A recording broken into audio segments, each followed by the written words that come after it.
প্রত্যেক মাই চায় তার সন্তান সবসময় ভালো থাকুক, তাই এই ভিডিওটা শুধু সেলিব্রেশন নয়, এটা একটা পজিটিভ শুরু বলতে পারো। স্টে উইথ মি বন্ধুরা, আর ব্লেস করো আমার ছেলের জন্য। আজ আমার ছোট ছেলের জন্মদিনের বার্থডে ব্লগ শেয়ার করছি ঠিকই, আর তার সাথে খুব কার্যকরী একটা টিপসও শেয়ার করব সন্তানের মঙ্গলের জন্য। এই যে আজকে আমরা এখন ধুরন্ধর 2 যাচ্ছি, শনিবার। এই যে কাল আমার ছোট পুত্রর জন্মদিন, তার একেবারে মানে আবদার মেটাতে এখন ধুরন্ধর 2 যেতে হবে। আজকে থেকেই প্রি বার্থডে সেলিব্রেশন শুরু হয়ে গেছে আর কি। হ্যাঁ, তো 4 ঘন্টার মুভি, 7:30টায় শো, হয়তো রাত 12টার কেকটাও সাথে করে নিয়ে যাচ্ছি। যদি হয় 12টার মধ্যে না মানে ঘরে না আসতে পারি, তার জন্য রাস্তাতেই কেটে নেব কোথাও। টাটা কর, টাটা কর, টাটা। এমনিতে হ্যাপি খুব জলি, কিন্তু একটু ক্যামেরা শাই, আসতে চায় না চট করে ক্যামেরার সামনে, জোর করেই আনলাম আর কি। একটু আজকের দিনে ওর মুখটা না দেখালে হয় বলো? ওকে নিয়েই তো ব্লগটা। তো যাই হোক, নজরুল তীর্থতে আমরা এসেছি। আগে থেকেই টিকিট কাটা ছিল, বড় ছেলে অফিস থেকেই আর কি দুপুরবেলা টিকিটটা কেটে রেখেছিল। আজকে যেহেতু শনিবার প্রচণ্ড রাশ ছিল, তা নজরুল তীর্থ বলে একটু আমাদের বাড়ির থেকে দূর, কিন্তু একটু ফাঁকা ফাঁকাই ছিল। ডায়মন্ড প্লাজা, পিভিআর বলো বা আইনক্স, সিটি সেন্টার 2 সব মানে আগে থেকে প্রি বুকড, মানে একদম কোনো কিছুই টিকিট পাওয়া গেল না। পেলাম তো পেলাম, সামনের দিকে পাওয়া যাচ্ছিল। আর 4 ঘন্টার মুভি বলো, সামনের সিটে বসে দেখা যায়, ঘাড় একেবারে যাবে। যদিও আমি 4 ঘন্টার মুভি যে কীভাবে দেখবো, ধুরন্ধর 1 দেখতে গিয়ে তো এত মারপিটে আমার মাথার যন্ত্রণা শুরু হয়ে গেছিলো। ওইটা আমি ব্লগে শেয়ারও করেছিলাম।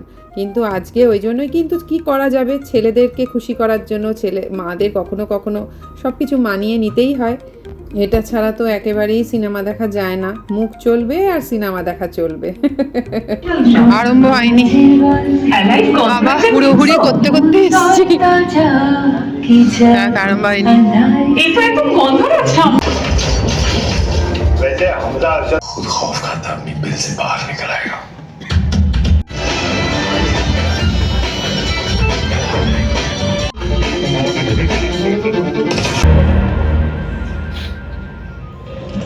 4 ঘন্টার মুভি, এত বোর লাগছে। বোর মানে কি, এত মারপিট, মাথা ধরে যাচ্ছে। একটু ব্রেক টাইম, 2 ঘন্টা পর ইন্টারভেল হলো। বাপরে বাপ,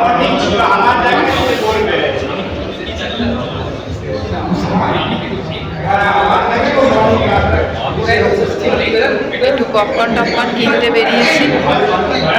বাবি আর হ্যাপি, হ্যাপি ডাকছে বাবা। 2 ঘন্টা পর কোমরটা তুললাম, আবার 2 ঘন্টা, আবার সবই ভালো, ফ্যাক্ট, রিয়েল ফ্যাক্ট সবই ঠিক আছে, কিন্তু তো মারপিট না আমাদের মতো মানুষদের পক্ষে খুব কষ্টদায়ক, নিতে পারি না একদম। দিকোকে একা ফেলে এসেছি, খারাপ লাগছে, একটু ফোন করবো। আমার এই হলটার মানে ভেতরের যে অ্যাম্বিয়েন্সটা প্রচণ্ড পছন্দের। একদিকে একটা বড় লাইব্রেরি, যদিও এটা আমি ভিডিও করতে পারলাম না। আর দেখো এগুলো উদার্ত পাষাণ, ঘুমঘাট, 3 কন্যা, চারুলতা, ঘরে বাইরে, নস্টালজিক। ইন্টারভেলের পর থেকে কিন্তু ধুরন্ধর 2 সুপার লেগেছে, সুপার। 7:30 থেকে শো শুরু হয়েছিল, ওই আর কি অ্যাড ফ্যাড দিয়ে টিয়ে এটা সেটা করতে করতে আর কি। তারপরে শুরু হয়েছিল মোটামুটি 7:40-এ, তারপরে এটা শেষ হলো এখন প্রায় 11:45, মানে 11:45। তা 10 মিনিট 15 মিনিট বাদেই 12টা বাজবে। হ্যাপির সেলিব্রেশনটা, বার্থডে কেকটা বললাম না গাড়িতেই নিয়ে এসেছিলাম, তো আর কি 11টা দেখো 59 হয়ে গেল। আমরা অপেক্ষা করছি এখানেই কেকটা কেটে তারপরে রওনা হবে। শুরু, হ্যাপি বার্থডে টু ইউ। 12টা বেজে গেছে।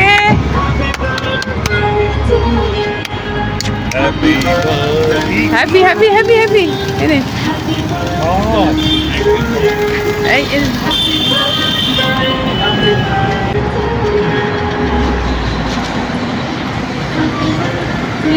to you, happy birthday to you, happy birthday, happy birthday, happy birthday to you.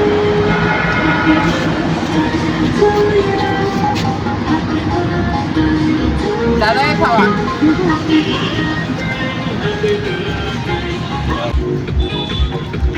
তুলে দিলাম।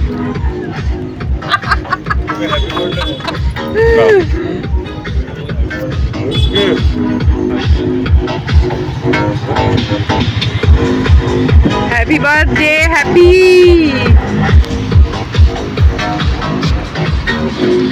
Birthday boy.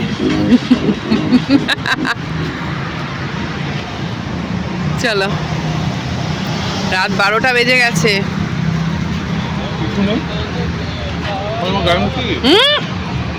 চলো এবার কিছু খেয়ে তারপর বাড়ি যাবো আর কি। রিকো রয়েছে তো, রিকোকে ছাড়া ভালোও লাগছে না। চলো। নজরুল তীর্থ তো সেক্টর 5-এ, আর এটা আয়াতে এলাম আজকে। তো এটা হচ্ছে সিটি সেন্টার 2 এর ঠিক অপোজিট দিকে। তোমরা জানো ওটা মোটামুটি ওইখানটা হচ্ছে পুরো রেস্টুরেন্টের হাব বলা যেতে পারে। মানে পরপর ঘেসে ঘেসে শুধু রেস্টুরেন্টই আর রেস্টুরেন্ট। তো প্রচুর জায়গায় আমরা খাওয়া দাওয়া করেছি, কিন্তু আয়াত বলে এইটাতে আমরা প্রথমবার এলাম। তো যেহেতু প্রথমবার ভাবলাম যে একটু নতুন কিছু এক্সপ্লোর করি, ভাল লাগছিল না মানে চেনা জায়গায় যেতে আর কি। তো শেরে বেঙ্গলে আমরা যে রেস্টুরেন্টটায় খেয়েছিলাম, সব উইমেন্স পার্টিটা যেটা করেছিলাম, উইমেন্স ডে সেলিব্রেশন, সেটাও কিন্তু এর পাশেই একদম গায়ে ঘেঁষে যেটাকে বলে। আর এই ডান দিকে হচ্ছে সিরাজ। তো দেখলাম যে না, ঠিকই আছে, সব অ্যাম্বিয়েন্সও যত সুন্দর, খাওয়া দাওয়াটাও খুব সুন্দর। কিন্তু অনেকটা রাত হয়ে গেছিলো তো, ঠিক মানে পেটে কারোরই খিদে থাকলেও না হয় না যে খিদেটা মরে যায়, ঠিক সেরম ব্যাপারটা আর কি। আর তারপরে মানে সিনেমা দেখতে দেখতে প্রচুর পপকর্ন খাওয়া হয়েছিল, তো পেটটা ভার হয়েছিল, তো একটু পান খাওয়ার ইচ্ছা হচ্ছিল। তা সেই জন্য দেখো মিষ্টি পান খেলাম। আর মিষ্টি পানের সাথে সাথে পাশাপাশি কত কুলফি, কত রকমের, খুব লোভ হচ্ছিল, কিন্তু খেলাম না গলাটার জন্য, গলাটা খারাপ হয়ে যাবে। তো যাই হোক, মিষ্টি পানটা দারুণ ছিল, এলাচ আর সুপুরি ছাড়া বানিয়েছিলাম, কারণ আমি ওই দুটোই একদম পছন্দ করি না। বাড়ি ফিরতে ফিরতে প্রায় 2টো বেজেছিল। আর এখন 5 তারিখ সকালবেলা, আজকেই অ্যাকচুয়ালি হ্যাপির বার্থডে। তা তোমাদের যেটা বলছিলাম, টিপস শেয়ার করব। সন্তানের মঙ্গলের জন্য সব সময় তোমরা মায়েরা, অবশ্যই আমি এটা অ্যাডভাইস করছি না, আমি নিজে করি এবং করে খুব ভালো ফল পেয়েছি, তাই জন্য তোমাদের সাথে শেয়ার করলাম। আমিও একজনের থেকেই শিখেছি অবশ্য। সন্তান সে ছেলে হোক বা মেয়ে হোক, তার শোবার জায়গার আশেপাশে অবশ্যই এই ময়ূরের পালক রেখে দিও। যারা বিশ্বাস করো এইসব ঘরোয়া টোটকায়, বা যারা আমার মতো দুর্বল মনের বলতে পারো, মানে বলে না বিশ্বাসে মেলায় বস্তু তর্কে বহুদূর, মানে আমার মতো এরকম ধর্ম বিশ্বাসী বলতে পারো, তাদের জন্য এই টিপসটা আমি দিলাম। ওর পছন্দের সব রান্নাগুলো করতে করতে আজকে 2:30 বেজে গেছে, এখন প্রায় 2:45। মহারাজ বাজার করে এনেছে ওই আজকে প্রায় 11টা। তো রান্নাবান্না সারতে একটু সময় লাগলো। চলো সবাই তোমরা আমার ছোট ছেলেকে আশীর্বাদ করো, বড় মনের একজন মানুষ হোক। আজকের মতো এতটুকুই রইলো, দেখা হচ্ছে তোমাদের সাথে আবার পরের ব্লগে। ততক্ষণ পর্যন্ত তোমরা সবাই খুব ভালো থেকো।